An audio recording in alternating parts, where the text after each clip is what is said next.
ada sih omongan orang yang kayak ih so influencer Betul banget itu sih Mbak, gitu kan. Nah Nah, itulah, itu justru jadi tantangan pertama tantangan kita. betul.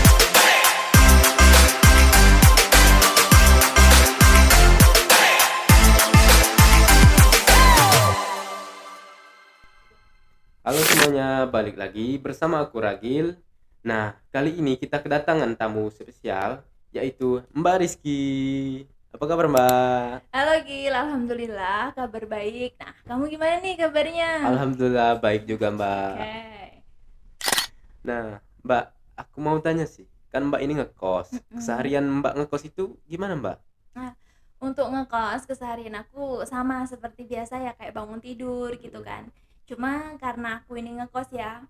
Sebenarnya kalau ngekos ini pertama kali ya, Iya, pertama kali dalam hidupku aku ini menjadi anak anak kos anak gitu kos ya, kan. betul. Pertama kali. Jadi sempat agak kaget ya, karena kan biasanya kita di rumah banyak yang Banyak ngatur, yang ngatur banyak ya, aturan banyak gitu kan aturan ya, betul itu Mbak. banyak aturan kayak bangun harus Harus sekian, sekian. jam sekian gitu. Jadi ya seperti itu, ternyata jadi anak kos tuh ya ada senang dan Ada susahnya. susahnya. Nah, Iya betul. kalau susah senang itu gimana Mbak? Kan kita sendiri kan anak kos diajari mandiri kan, Mm-mm. seperti nyuci sendiri kan, Betul. nyapu sendiri kan. Mm-mm. Nah, susah senang itu gimana Mbak? Nah, kalau untuk kita bicara senangnya ya, jadi Iya anak Mbak, kos itu terutama kita tuh kayak nggak ada yang atur betul, ya, kayak jam tidurnya kita mau tidur jam berapa aja tuh betul itu. nggak kena omel sama ibu kan di rumah Iya, itu. Terus kalau susahnya itu ya ketika sakit gitu ya, itu ketika sakit tuh kayak kerasa banget nggak ada yang betul itu ngurusin. Mbak. Karena Kerasa. kan kalau di rumah tuh kan biasanya Iya, ibu ya yang mm-mm. misalkan kita mau apa mintanya Iya. ke orang tua Iya gitu. betul Nah kan, itu. kita kalau sakit kan di rumah diurusin kan, kalau Mm-mm. nggak kos kan nggak ada yang ngurusin itu Ya Mbak, betul, betul.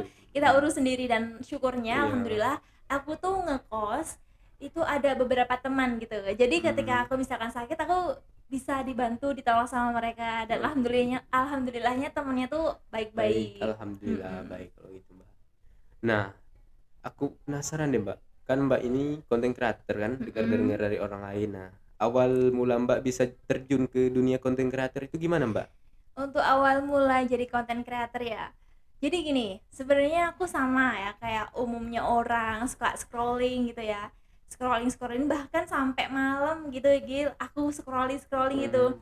Cuma kalau dipikir-pikir sampai kesini sini gini ya, banyak orang yang bisa buat konten tuh bisa menghibur, ngasih motivasi, dan bahkan ada yang sampai dia tuh menghasilkan cuan gitu kan dari Betul konten. itu. Nah itu dari situlah aku mulai kayak berpikir kayaknya aku mau ini deh, mau mulai dulu jadi content creator gitu. Mm. Berarti awalnya Mbak bikin konten creator itu karena terinspirasi dari Mbak nonton di TikTok, misal di Instagram gitu ya Mbak? Iya betul. Mm. Jadi aku jadi content creator tuh memang terinspirasi ada beberapa kreator ya Mm. yang bener-bener kayak kayak ini tuh relate deh, Mm. kayaknya iya deh kata-katanya tuh. Nah Mm. dari situlah aku mulai ngonten gitu, terinspirasi. Oke, Mbak. Nah, ada nggak sih Mbak sosok yang bikin Mbak terjun ke dunia konten creator itu? Ya itu tadi ada seseorang yang akhirnya aku belajar deh kayak mau mulai jadi content creator, mau mulai dulu gitu, jadi ngonten dulu gitu. Jadi ada momen yang bikin Mbak langsung terjun deh, aku harus konten creator ya itu ya Mbak? Nah betul banget Gil. Nah untuk awal mulanya tuh kalau jadi content creator tuh ya itu adalah niat ya Mm. kan. Kadang ada sih omongan orang yang kayak ih so influencer Betul banget itu sih Mbak. gitu kan. Nah Nah, itulah, itu justru jadi tantangan pertama tantangan kita betul jadi karena seorang content creator. karena kan dari omongan orang itu kan kita kita bisa bikin video yang lebih kreatif kan. Nah, Mm-mm. aku mau tanya Mbak, video pertama Mbak awal mula Mbak jadi content creator itu apa Mbak? Kalau video pertama aku ngonten itu sebenarnya aku udah dari 2022 aku tuh ngonten. Cuma nggak aku iniin, nggak aku Mm-mm. konsistenin. Karena kan kayak cuma modal mood-moodan gitu ya. Iya, Kadang iya. kalau mood bikin Iya konten, betul kalau Mbak. enggak Kalau enggak. enggak, Nah, gitu. aku yakin Mbak banyak tantangan yang bikin Mbak bisa jadi content creator. Nah, tantangan apa saja ya sih Mbak yang Mbak alamin selama bikin video content creator? Kalau tantangan itu pertama ini ya, sekitar kita, Mm-mm. lingkungan kita.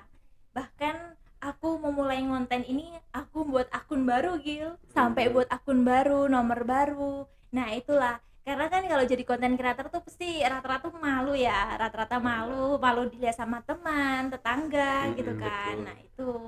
Cuma walaupun nah dari situlah akhirnya kita tuh mulai terasah, terasah mentalnya untuk jadi konten. Nah, sekarang alhamdulillahnya selama aku ngonten kayak udahlah mereka tuh juga cuman orang biasa kan. Kayak misalkan kehidupanku juga nggak ngaruh ke mereka, jadi oke gas langsung aja terus gitu Oke. ngonten. Dan kayak itu masalah banyak untuk pemula ya Mbak, bikin dengerin omongan orang lain kan buat Mm-mm. jadi content creator kan. Mm-mm. Nah, selama perjalanan Mbak jadi content creator, apa pelajaran Mbak yang dapat di konten itu? Kalau pelajaran menjadi konten creator itu ya, terutama kita jangan terlalu memikirkan omongan orang ya, jangan terlalu memikirkan omongan orang lain ya. Iya. Kita terus aja berproses dengan diri kita, fokus dengan tujuan kita. Nah, disitulah kita ntar bisa ketemu dengan diri kita. Bener banget itu Mbak. Dan kadang justru dari omongan orang kita gagal kan untuk muncul lah ide baru untuk kita bikin jadi konten creator, Mm-mm. bikin konten apa aja kan yang bikin buat orang terhibur Mbak. Nah, aku mau tanya Mbak, selain konten apa sih Mbak kesibukan Mbak? Jadi selain konten, aku ikut ini kursus komputer. Sebenarnya gini Gil ya, aku terjun ke dunia perkontenan ini karena iseng aja gitu ya. Iseng kan, aku tuh kan kursus di Palkomtek itu cuman 2 jam ya dalam Dua sehari. jam ya Mbak. Jadi kan banyak banget nih waktu Mm-mm. aku tersisa banyak banget. Nah, dari situlah aku kayak aku pengen nyoba deh, daripada waktu aku cuman untuk buat main HP, akhirnya aku coba untuk buat Nah, konten. bener banget itu Mbak. Nah, kalau mau tanya Mbak, lokasi Palkomtik itu di mana Mbak? Untuk lokasi Palkomtek itu ada di Batu Raja. Oh, saja. Oke Mbak. Mm-mm. Nah, awal mula Mbak bisa masuk ke Palkomtek kan? Nah, Mm-mm. Mbak ngambil jurusan apa di situ Mbak? Kalau awal mula aku kursus di Palkomtek, itu awal mulanya gini. Aku tuh pengen ikut kursus ya, Mm-mm. kursus komputer. Komputer. Cuman aku Oh, nggak tahu lokasinya di mana, iya. tempat yang apa bisa benar-benar ngebimbing itu di mana. Nah, gitu kan. Nah, akhirnya aku dari situlah aku mau searching, searching di Google. Dan kebetulan pas aku searching itu yang pertama kali muncul tuh adalah Palkomtek di Palkomtek. Batu Raja Oke. ini. Kalau masuknya itu jam berapa Mbak? Kalau masuk Palkomtek ini aku kebetulan dapetnya yang kelas sore, Sore. sore dari jam 5 Jam. sampai jam Oh 7. iya Mbak. Wah, seru banget sih Mbak. Ngobrol sama Mbak ini banyak banget tantangan kan, banyak motivasi yang Mbak ajari kita dapat dapat inspirasi, Mm-mm, perjalanan, mm-mm, dan sebuah motivasi kan. mm-mm. Oke. Oh ya, untuk Ragil sendiri gimana nih? Tertarik Oh, nggak sama konten? tertarik sih Mbak. Aku Mm-mm, pernah bikin konten masak-masak kan, di mm-mm, upload ke YouTube kan. mm-mm. Nah, alhamdulillah nggak ada yang nonton. Terus gimana tuh akhirnya? Nah, Tetap nggak. lanjut atau akhirnya Nah, karena udah? nggak ada yang nonton kan, Mm-mm. jadinya kita kan putus asa kan Mbak. Ya, Jadi nggak oke. buat lagi. Mm-mm. Kalau saran aku ya Gil, kalau misalkan kamu mau terjun ke dunia perkontenan, saran aku mending kamu tuh buat ini deh, buat konten di TikTok. Nah, Hmm, disitulah kayaknya tuh di TikTok itu insight-nya tuh lumayan betul. dia. Nah, di situ aku ada konten juga Mbak, seperti konten motor kan di TikTok Mm-mm. kan. Nah, di Terus situ gimana tuh insight-nya? misalnya alhamdulillah banyak, ada dikit juga Ah, Mbak. iya tuh. Kalau misalkan kamu terus ditelatenin, itu insya Allah orang-orang tuh bakal kenal kamu gitu. Iya Mbak. Nah, di TikTok itu Mbak pernah bikin konten apa Mbak? Kalau di TikTok itu konten aku tentang apa namanya, skincare gitu loh, Oke. skincare, ada email live gitu. Mm-mm. Cuma kalau aku di TikTok itu sebenarnya niche-nya masih bercampur gitu ya, Bercampur. nggak spesifik gitu. Mm-mm.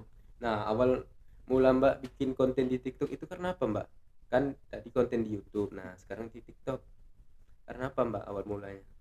Awal mulanya karena aku sebenarnya iseng gitu ya, Mm-mm. pengen mulai aja dulu. Jadi kayak mana sih, misalkan ada nggak sih apa namanya, hasil dari konten itu, seenggaknya kayak ada viewsnya, yang nonton berapa gitu kan. Dan ternyata ternyata ada gitu, viewsnya lumayan juga.